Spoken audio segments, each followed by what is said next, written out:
Think of Russians buying food. Empty shelves, endless waiting. Well, the shelves aren't empty anymore, and the long lines are gone. Food is plentiful in Moscow now, but at a price often just as high as in the United States or Europe. Russians today are living in two vastly different economies, one for the very rich, the other for everybody else. And most can't even afford to shop here at the farmer's market. My pension is $30 a month, says this retiree. It's not enough. I spend it all on food. But not here, not at these prices. No way, says Gennady. Even with his above-average income of $300 a month, he can't afford the farmer's market either. He's certainly not among the elite who shop at this foreign-owned supermarket. It sells imported goods for top dollar. Are any of your customers Russian? We would have about 80% Russian customers.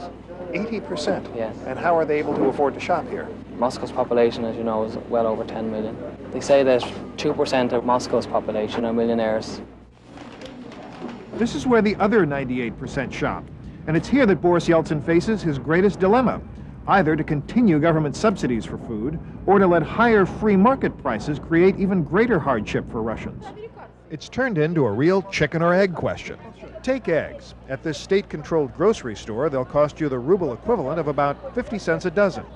Remember the eggs at the farmer's market? 1,800 rubles. So it's a little bit more than $1 for a dozen eggs. They're more than twice the price. Back at the state shop, chickens are around $1 a piece, while at the farmer's market, they cost 4 times as much. $4, no? The same as these imported hens. Never mind which came first, chickens and eggs in Russia are both going up. The prices here are the same as everywhere else in the world. But as the country lurches toward economic freedom, many are being left behind, falling into poverty. Rather than lining up for bread, some Russians are now lining up to buy dollars. It's a hedge against inflation as they watch prices go up and the value of their rubles go down. A chaotic economic roller coaster ride. Some say just a normal part of free market forces beginning to take hold. Fortunately, food is getting from the market into Russian kitchens. Tell me, is it difficult for you to find food now? To find food now is not difficult, but it is a very high price. Most people do have enough to eat, but that's about all.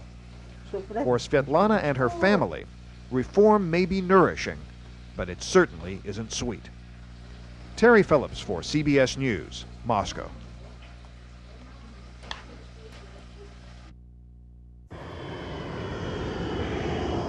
Skies over Bosnia stayed clear enough for several more plane loads of U.S. peacekeepers to fly in. Not the 27 planes the Air Force had scheduled, but better than the frustrating days of canceled flights last week. American paratroopers from the 325th Airborne Combat Team are gradually taking over the NATO airbase just outside Tuzla. As their Bosnian neighbors looked on, the new tenants started doing a little landscaping with sandbags and snow to shore up the perimeter. And as American explosives experts used modern tools to examine the area for landmines, this man decided to offer some neighborly help. Look, there's nothing here, he says. Some people still prefer doing things the old-fashioned way. These soldiers are practicing another old-fashioned tradition, spending the holidays far from home. Specialist Ronald Strickland is a long way from Pembroke, North Carolina. I'd like to tell my wife and daughter have a Merry Christmas, and also my mom and dad and all my family. He'll be guarding the front gate this Christmas. Adam Schreiber is from Los Angeles. Yeah, the people are thrilled we're here. They've said they've been waiting for 4 years for us to get here, and they couldn't be happier that we're here. One man even told me I didn't even need my weapon. I should put it away. As these troops continue securing their front gate, they're getting an early dusting of holiday snow. If they have to be far from home at Christmas, at least it's a white one.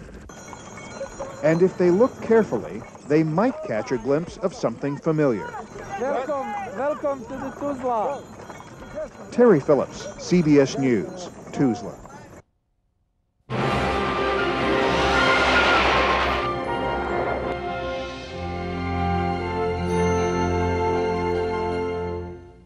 Afghan rebels officially took over the government of Afghanistan today, replacing the defeated Moscow-supported regime. But fierce fighting is still going on in some places against a holdout, fundamentalist Muslim rebel faction. CBS newsman Terry Phillips is on the scene in Kabul. After months of intensive negotiation, Afghanistan's new coalition leadership has come to Kabul. The man named to head this interim council is Sigbatullah Mujahidi. He arrived in the capital city this morning with a convoy of cars and trucks carrying thousands of heavily armed rebel troops. These Mujahideen warriors fired their weapons into the air to celebrate victory over the former communist regime.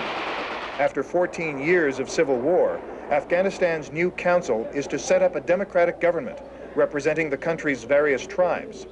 But two rival factions are still fighting in and around the capital. Early this morning, the airport was shelled. Throughout the day, heavy artillery thundered in the hills around Kabul. Some shops have reopened today. However, most people are staying off the streets, saying it's still too dangerous to leave home. Even that is risky. Many rockets are landing in residential neighborhoods. Mujahidi says his council is counting on foreign aid to rebuild the country, but they face an enormous challenge. Much of Afghanistan has been devastated by this war, and until the fighting stops, rebuilding will have to wait. Terry Phillips for CBS News, Kabul. Here's a new stalk of green. It's starting to grow again. James Nichols always believed spring would come. Now it's official. We're just good, decent people. And you can see that by everyone's actions, by them planting my crops for me when I was in prison. If I was guilty, they wouldn't have done that. Those people know me. A federal judge in Detroit ordered government attorneys to dismiss a pending indictment against the Michigan farmer. U.S. prosecutors have dropped charges which had loosely tied Nichols to last April's bombing of the Oklahoma City Federal Building. On the same day James Nichols was cleared, government officials indicted Nichols' brother, Terry, and their friend, Timothy McVeigh. If convicted, those two men face a possible death sentence. Come over and get it. It's right there. Neighbors and associates insist James Nichols is an honest man. Seed salesman Gary Hoist says he knew Nichols was innocent from the beginning. James really held strong through the whole thing, being that he's not really guilty, that we could see. He's really held strong. The ridicule and all the press and that. I'm fast. Back home in Michigan's Thumb area, the organic farmer is trying to harvest barley and oat crops. But at the same time, he's still concerned about paying for his attorney. Supporters have come up with T-shirts to help offset those expenses. James Nichols tells us his legal problems have cost him in other ways as well. Between phone calls with his lawyer and requests for news interviews, the Michigan farmer says he loses as much as 2 days a week, time he'd rather spend farming. Terry Phillips, CBS News, Decker, Michigan.